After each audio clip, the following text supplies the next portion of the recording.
Vegetarian कवि in America. एक लगान फिल्म बनी थी, आपने देखी होगी, वो शुद्ध एक सच्ची घटना पर आधारित थी, ये भी एक सच्ची घटना पर आधारित है। 2 साल पहले दोनों कवि अमेरिका गए थे एक प्रोग्राम के लिए, और वहां पहले इनके परिचय में बता दूं कि दोनों शुद्ध शाकाहारी है, खाने में लहसुन तक नहीं खाते, और खाने में इनको पराठे बहुत पसंद है। पराठों के लिए अपनी रेट भी आधी कर देते हैं, कभी कभी तो मुफ्त में भी चले जाते हैं।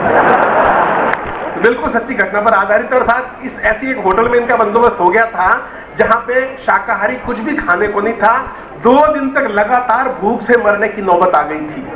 और मैंने एक शेर सुना था, उसकी पंक्ति है कि भूख इंसान को गद्दार बना देती है, लेकिन भूख इन बहादुरों को मांसाहारी तक नहीं बना सकती। एक बार इनके सम्मान में आदरणीय शर्मा जी, आदरणीय अशोक जी, एक बार आपके सम्मान में तालियां बजवा दी हैं। अब आगे इस कविता में इनका चरित्र जैसा भी निकले,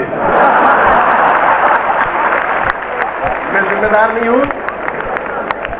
वेजिटेरियन कवि इन अमेरिका, ऋषिकेश मुखर्जी की फिल्मों का एक जो सिचुएशनल हास्य होता है, मजा लीजिएगा। यूं तो बढ़िया होटल में इंतजाम था, बस आराम ही आराम था, लेकिन होटल के रेस्टोरेंट में पानी के अलावा सब कुछ था मांसाहारी, और ये दोनों कवि थे शाकाहारी।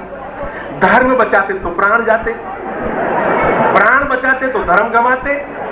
किससे करते फरियाद, आयोजक आने वाला था 2 दिन बाद। शर्मा जी और अशोक जी ने 50वीं बार पानी पिया और 60वीं बार संकल्प लिया, रघुकुल रीत सदा चली आई, प्राण जाए पर मटन न खाई, प्राण जाए पर चिकन न खाई, प्राण जाए पर मटन न खाई। टीवी पर न्यूज आ रही थी, अगले साल अमेरिका वाले मंगल पे पहुंच जाएंगे। शर्मा जी बोले, ये अमेरिका वाले मंगल पे तो पता नहीं पहुंच पाएंगे कि नहीं पहुंच पाएंगे, इनकी धरती पे एकांत कवि भूख से मर गया तो नरक जरूर पहुंच जाएंगे। दोनों होटल से बाहर निकले, हर तरफ बिखरा था अमेरिकी वैभव, और उस वैभव से दूर ये 2 वैष्णव। खूबसूरत सड़कें, लंबी लंबी इमारतें देखकर अशोक जी बोले, वाह क्या रंगत है, 2 प्लेट समोसे मिल जाते तो हूबहू जन्नत है। भूखा ब्राह्मण क्या सोचेगा, 2 प्लेट समोसे मिल जाते तो हूबहू जन्नत है। और पंक्तियां देखिए, शर्मा जी बोले, मुझको मालूम है जन्नत की हकीकत, लेकिन खाना खाए बिन वैसे ही बुरी हालत थी। इस बुरी हालत में समोसे याद दिलाने की क्या जरूरत है।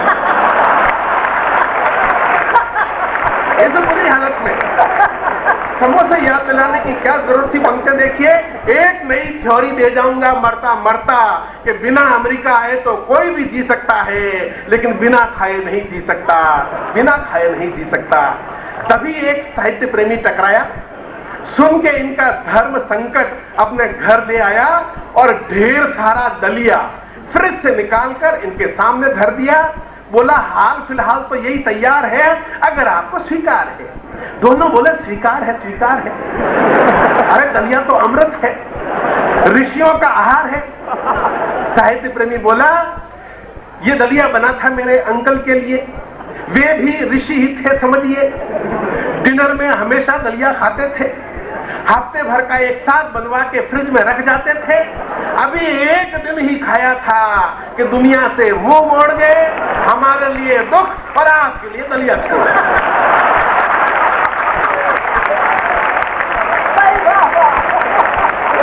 हमारे लिए दुख और आपके लिए दलिया छोड़ गए।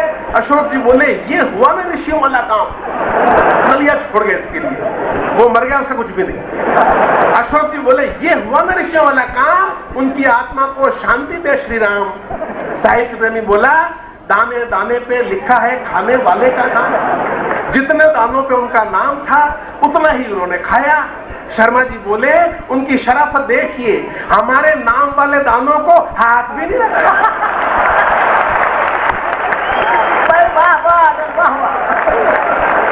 शर्मा जी बोले, उनकी शराफत देखिए, हमारे नाम वाले दानों को हाथ भी नहीं लगाया। अब दोनों दलिये पर टूट पड़े, ठूस ठूस कर खाया और हर कौर के साथ साहित्य प्रेमी का आभार जताया। आप महान हैं, देवता समान हैं, आपने दलिया नहीं खिलाया है, वैष्णव धर्म बचाया है। आप जैसा साहित्य प्रेमी ढूंढे से नहीं मिलेगा। हिंदी साहित्य आपका सदा आभारी रहेगा। अब इसे इनका नसीब माने या ऊपर वाले का मजाक जाने, इधर ये बासी दलिये से पेट भर रहे थे, उधर गरम पराठों का निमंत्रण लिए आयोजक के एक रिश्तेदार होटल में इनका इंतजार कर रहे थे। ये लौट के आए तो पता चला वे अभी अभी घर गए हैं। इनके लिए पता और ये मैसेज छोड़कर गए हैं कि 1 घंटे तक इंतजार करूंगा, फिर नहीं मिल सकूंगा। आ जाइए, खाना तैयार है, आलू के पराठे, मटर पनीर और साथ में अचार है। अब दोनों ठगे ठगे एक दूसरे का मुंह देखने लगे।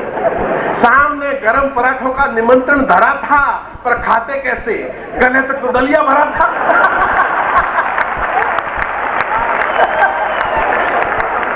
दोनों ठगे ठगे एक दूसरे का मुंह देखने लगे। सामने गरम पराठों का निमंत्रण धरा था, पर खाते कैसे, गले तक तो दलिया भरा था। और साहब आदमी की फितरत देखिए मेरा की दादा, जो दलिया कुछ देर पहले अमृत समान था, अब वो अमृत समान न रहा। जो साहित्य प्रेमी कुछ देर पहले महान था, अब वो महान न रहा। शर्मा जी ने श्राप देते हुए कहा, तेरा सत्यानाश हो। साहित्य की दुम, उल्लू की घोड़ी, पेट में एक पराठे की जगह नहीं छोड़ी। मेरा सत्यानाश हो। साहित्य की दुम, उल्लू की घोड़ी, पेट में एक पराठे की जगह नहीं छोड़ी। जन्म जले जा तुझे जीवन भर दलिया मिले, लंच में दलिया मिले, डिनर में दलिया मिले, तूने दलिया नहीं खिलाया है, सरस्वती पुत्रों का दिल दुखाया है। तूने दलिया नहीं खिलाया है, सरस्वती पुत्रों का दिल दुखाया है। तेरे जैसा साहित्य का दुश्मन ढूंढे से नहीं मिलेगा। हिंदी साहित्य तुझे कभी माफ नहीं करेगा। अशोक जी बोले, पंक्ति देखेगा। अशोक जी बोले, यहां अमेरिका आकर भी दलिया ही खाते हो। इस जिंदगी का 1 दिन का भरोसा नहीं, फिर 7 दिन का दलिया एक साथ क्यों बनाते हो? भाई बहुत बढ़िया है।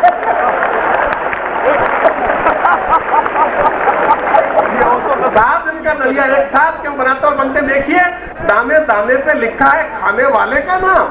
पूरे अमेरिका में उस बासी दलिये पर हम दोनों का ही लिखा था ना। कर गए ना दुश्मनों वाला काम। इनके चेहरों पे उभर आया दर्द देखकर होटल का मैनेजर बोला, can I help you sir? Sharma ji बोले चिढ़ते चिढ़ते, तुम तो क्या, तुम्हारे राष्ट्रपति भी इसमें हेल्प नहीं कर सकते। तुम तो क्या, तुम्हारे राष्ट्रपति इसमें हेल्प नहीं कर सकते। अंतिम पंक्ति देखिए, मैनेजर की कल्पना से परे था इनका दुख, इनका अवसाद। विदेशी क्या जाने भारतीय भोजन का स्वाद। पंजाब के समोसे, दक्षिण के डोसे, कोलकाता के रसगुल्ले, दिल्ली की चाट और दही भल्ले, मारवाड़ की दाल बाटी, मुंबई की पाव भाजी, हर पकवान का स्वाद निराला, जिसके सामने ये बर्गर वर्गर टिकता कहां है साला। हर पकवान का स्वाद निराला, जिसके सामने ये बर्गर वर्गर टिकता कहां है साला। उसी स्वाद के कारण हम चांद पर गए नहीं। उसी स्वाद के कारण हम घर से निकले नहीं। उसी स्वाद के कारण कितने मुल्कों ने हम पर हमले किए, पर हमने किसी मुल्क पर हमले किए नहीं। बस स्वादिष्ट और मसालेदार खाना खा लिया तो ऐसा लगा जैसे तीनों लोग का राज पा लिया।